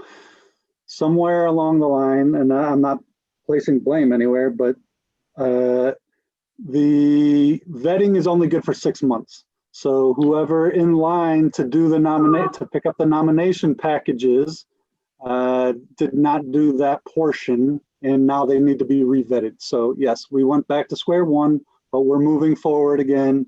But this time, again, this is not just us. This is nationally. So there's hundreds of these racks that are going through the exact same thing. Right. And a lot of them have somebody been, that was detailed specifically from the Forest Service, I think from Alaska. yeah, she's great. And she's been on top of it, and she's got, like I said, hundreds of these. So she's, I'm in contact with her almost weekly, and she knows our concerns. She's hearing it across the nation, and she's trying to get everything done. So how does the appointment of the new RAC match with when the funds expire? I mean, it looks like. Well, we're fine. Funds wise, we're fine. I think I'll have to look up the exact date, but I think it was sometime in 2022 we have to have those funds obligated. So we're fine. We're actually, me and Sarah Ackridge, who are doing the Shasta, we're hoping to have the committee seated by the end of 2021. So we are definitely doing fine. So I have another question related to it, and that is that there's another piece that requires periodic review and approval by Washington is the various RACs charters, which run for 3 years, and I would hate to see us get the RAC members ready to be seated and have the charters expire. So I don't know the answer to it, but just if that's something you could double check on also. Yeah, we're tracking it. The charter will be taken care of along with, it'll happen around the time that we're seating the committee. So we're good. We're on top of it. It's unfortunate that it fell off of somebody's plate somewhere, but we're making do. Well, yeah. Nick, I thought you had something to say, Nick. Yeah, I was going to ask if you know, Pat or LeJohn, if you know how much. I think we're sort of pen 2 reauthorizations now, 2-year reauthorizations of secure rural schools now, sort of unobligated at the county RAC level. So how much Title II? Do you have a sense of how much Title II and how much funding? I'll have to look it up. I want to say for the funding, the funding was authorized for fiscal year 2019 and 2020. The 2019 money was deposited last fiscal year, and the 2020 money is going to actually get deposited in this fiscal year. And there's roughly, I want to say around 800,000, but don't take me at, there's some room for adjustment on that one. I don't know exactly the figure. So Nick, my recollection was around 400 to 450,000 for each of the 2 years. But my recollection also is that there may be some carryover money that's been sitting from earlier years that got de-obligated. Scott will recall the snafu with the backcountry horsemen a year or so ago. So there may be some budget dust somewhere else. Scott would have to speak to that. I don't know the answer to that one. Well, and I can't. There's something there about those previous years, and we can track that down. But yeah, the bigger context to this, I think, is just this call it frustration. With oh my God, we haven't had this rack yet, and all the hard work you guys did and Joe did to get that package in, and so LeJohn is doing a much better job keeping them us on their radar screen, and we're feeling like we're making good progress now. But I just apologize for this not having gotten done already, and we'll look forward to moving as fast as we can.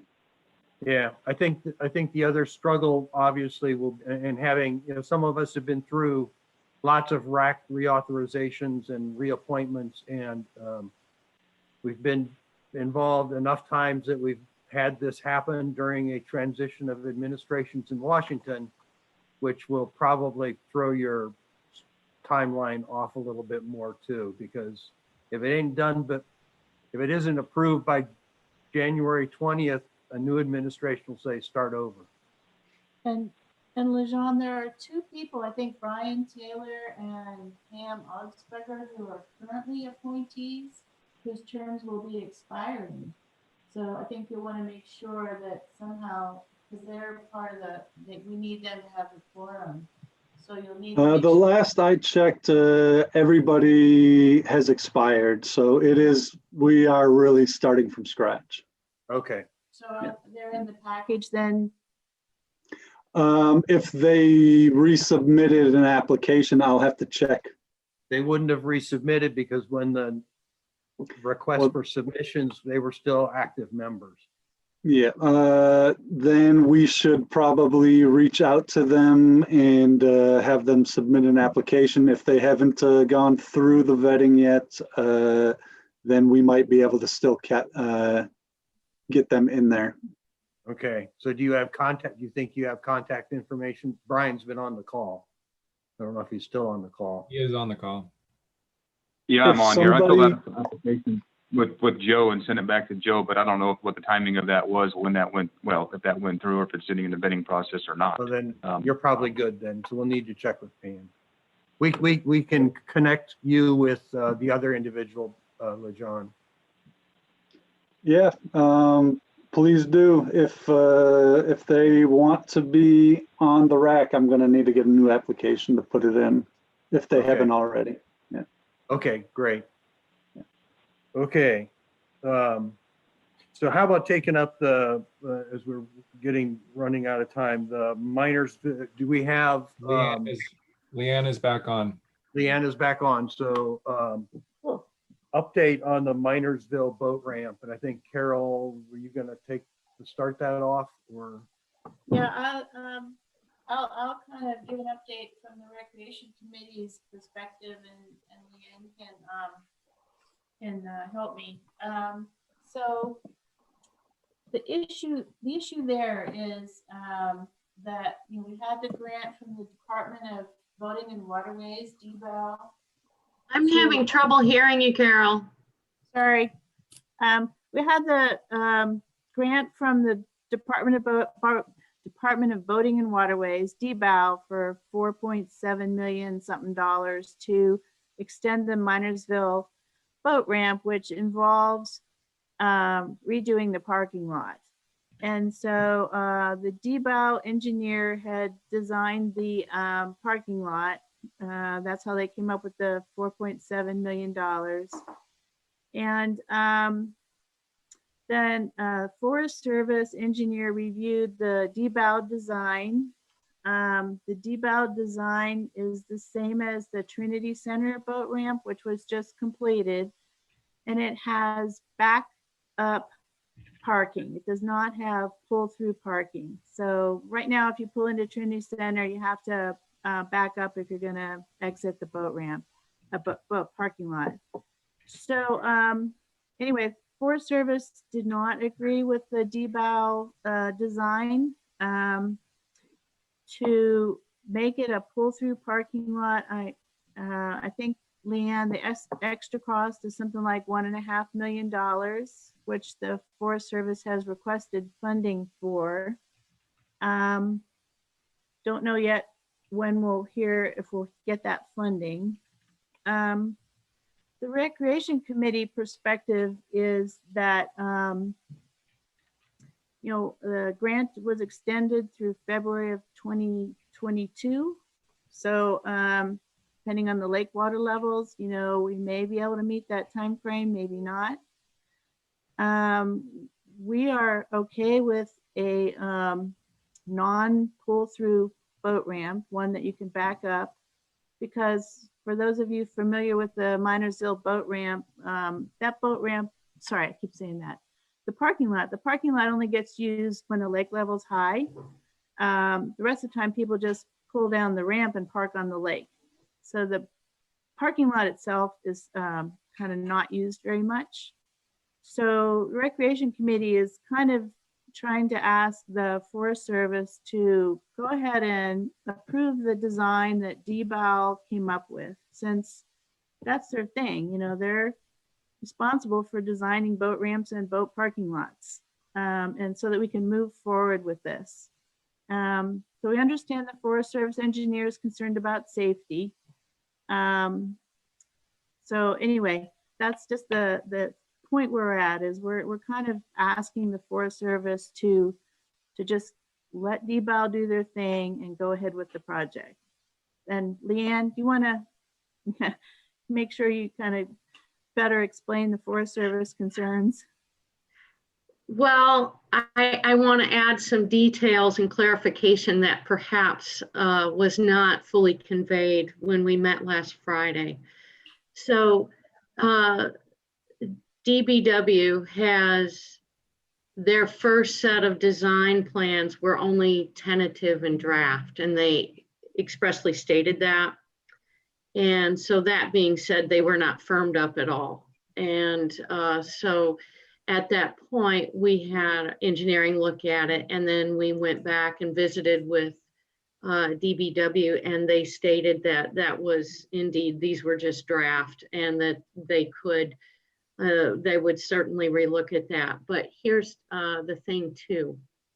We would prefer that DBW design the boat parking area. We would prefer that.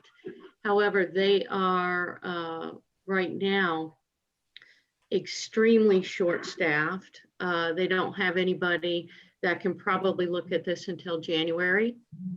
And so that's coming from them. And so that being said, we also went out and applied for another, I believe it's about 1.5 million for 2022 funding. And Scott or Carrie, correct me if you know any different, if I'm misstating this, for GAOA funding. And we won't know on when we get that. Our hope is that the project will be able to be completed with DBW design and for the grant that that they have given us, the 5 million and some odd. So that is what I know on that. And beyond that, you know what I know now. And but their initial design was just a draft. Here, what do you think about this? It was nothing solidified, and we weren't trying to steal their thunder, so to speak. So Scott, do you know anything more about this? Am I missing some piece of detail that perhaps I haven't shared that they'd like to know? No, that's what I understand as well. It's a good summary. Thanks. Okay, well, so for the collaborative's benefit, I just wanted to kind of give you an update, and I appreciate Leanne's additional information. When we look at the design, it looks a lot like the Trinity Center boat ramp that was just done. So it may be preliminary, but we were okay with it. So anyway, it's a work in progress, I guess. We are still going to be looking, the Recreation Committee, at how to get this done with the money, because we've lost the grant before because of, trying to get designs done. And so we just are concerned we don't want to have that happen again. So just kind of letting people know. And thanks. I don't think we would like that to happen again either. So. Right. Okay. Okay. So any All right. any other comments or thoughts on that one? Okay. So there was a weird, I had this last thing that I have on this other updates wasn't really clear to me, and maybe you've already kind of talked about it, but it was just this comment, getting projects through. And that's really all I wrote. And I thought it had to do with, timing of NEPA. And I don't remember who suggested it or what the discussion item was. So I don't know what we have there, or if anything to talk about. I mean, we kind of talked about pilot project, and that's kind of our biggest, trying to get the NEPA done. So I don't know if there's anything else there to talk about. And I'm okay if there's not. Okay. So. I have a question. Yeah, go ahead, Susan. What about the NEPA on the Weaverville, fuel break and recreation project? Do we have a status on that? Does anybody know? If anybody, I would think maybe Tara would have something on that. Yeah, yes, we were continuing to make progress. We had a little bit of a setback with trying to get some of the survey work done, but all of that is done. We seem to be on schedule to have all of our reports done. We've got the BA is done. We're working with NIMS. We should be on schedule to get the NEPA signed just into December. I believe we should be really right on track for that. I think Lara may have briefed you guys to let you know, because of the size and the amount of heritage and cultural resources in that area, we had to split it sort of into a phase 1, phase 2 approach. So phase 1 is the biggest chunk that'll be moving forward to get at some of those priority areas that you folks wanted to get burning. And we also didn't want to hold up the trails work that won't be impacted by the ARC issues. So we wanted to get that phase 1 going so that we could get that trails work started as soon as possible. Good. So bottom line, phase 1, hopefully sign NEPA in December. Yes. Okay. That take care of it, Susan? Thank you. Yeah. So I don't have anything else. Is there anything else anybody has that they'd like to bring up in the last minute? This is That is Jerry. Yeah. Whoever sends out the white paper that Joseph was referring to from fire to salvage, could you send it out to everybody? Just so everybody's got it? Yeah, we'll send it out to the active membership. Okay. I think I have it pulled up. Can we just look at it real quick and make sure I have it and I can send it right away? Okay. Sure. It's just a one pager. Yeah. It's a one pager? Yeah, it says from fire kill to fuel breaks.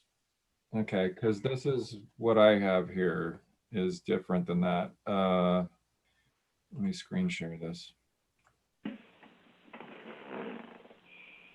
This is a 4-page document that was released by basically No, the Six well, Rivers. this talks about it, but it's not the actual. Well, maybe it is. I mean, it goes on and on and on. So maybe this would be helpful as well. I don't know. That would be helpful as well, I think. Okay. Yeah, but that's not the actual white paper. No, the white paper is just that one piece of white paper. All right. Was this document something that was sent for the Joint Chiefs? Yeah. I think it was a PR piece. It could very well be. Yeah, this document's. Yeah, the one that we're looking at was a PR kind of publication that we. With Dan Dill standing there, hey? Yeah. Yeah. Okay, let me, I did a search and I've got a number of documents with that in the title. So let me, maybe Pat, you can stay on after this is done and we can verify that I've got what you guys have there. Yeah, and Joseph, what you would. Kelly, if you don't have it, let me know. I trust you have a fax machine at the office. I can fax it to you. I don't have it in digital form. Okay. Well, and I could save you, PDF. we can PDF it and send it over. Is that what it looks like? No. So this is just one page from fire kill to fuel breaks. And it has proposed actions. Reduce heavy fuels, reduce lighter fuels, reduce surface erosion. Okay, we got it. Okay. Okay. So any public input at this point?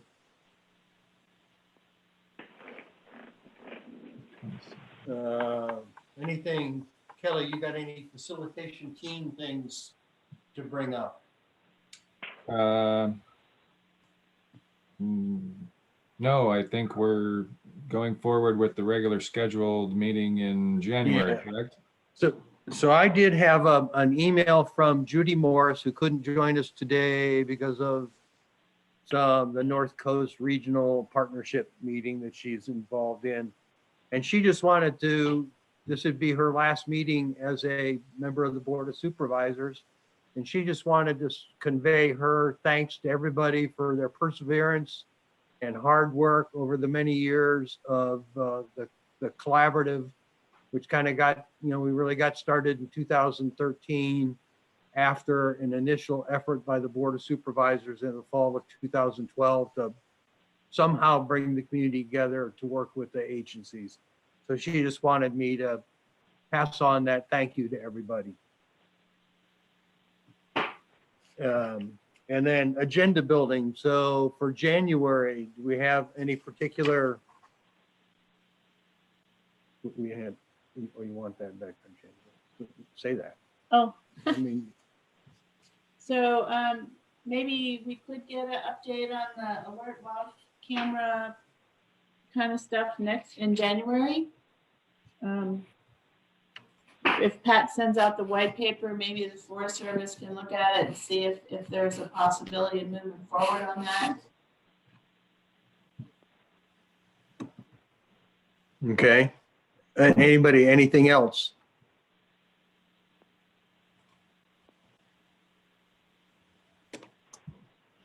We'll wore you down.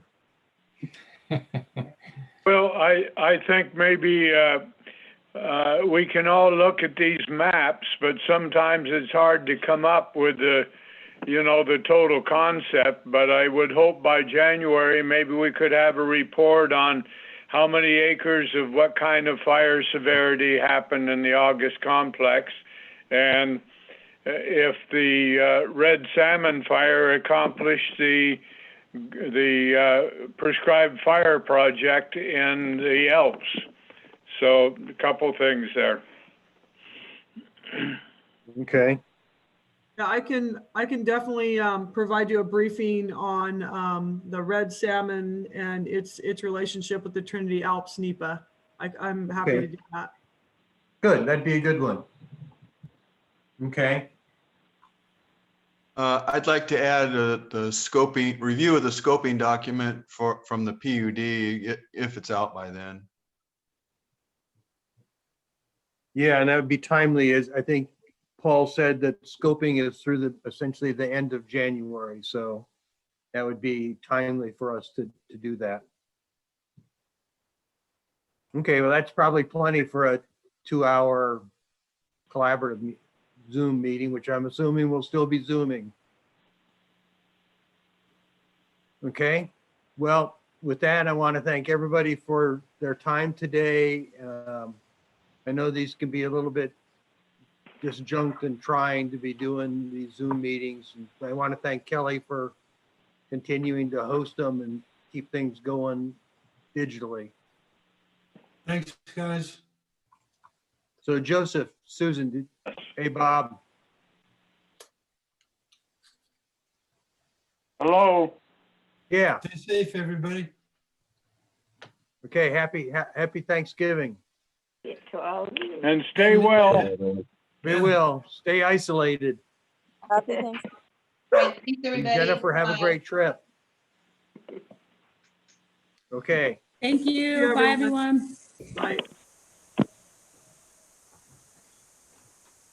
Take care. Have a good holiday. Yeah. Thanks, Scott. Thank you, Kelly. Be safe. Pat, I'm not seeing that at all. I don't know. The stuff that I have for that is really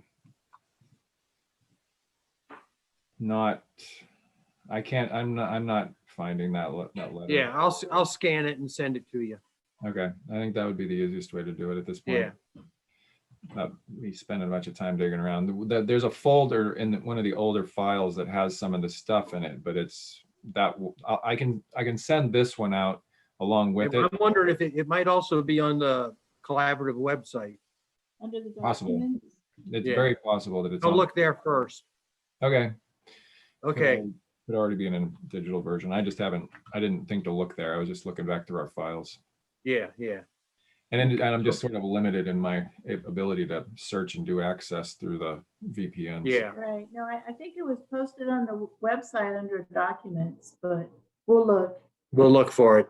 If it is, just let me know and I'll just pull it down from there and send it out. Okay, cool. Thanks, Kelly. Yeah. Be thank safe. you. Yeah, you too.